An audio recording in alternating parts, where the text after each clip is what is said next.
mobility is related to any number of factors. Could be to do with family, could be to do with country boundaries, etc., etc., etc. Could be to do with jobs. Maybe there's a job here, but not a job there. So mobility is what we might call a moderating factor.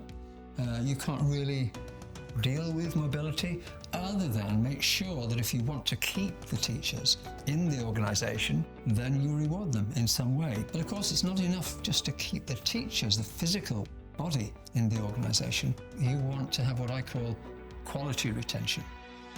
So you want the body, but you also want the heart, and you want the mind, and you want the motivation, and so on and so forth.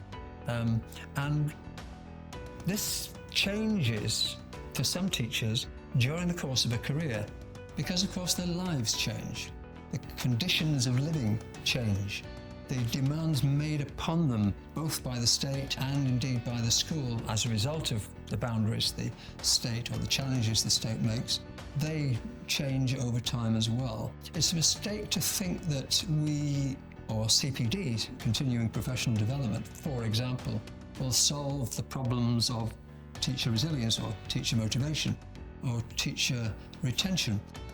On its own, it will not. Professional development is for lifelong, or career-long at the very least.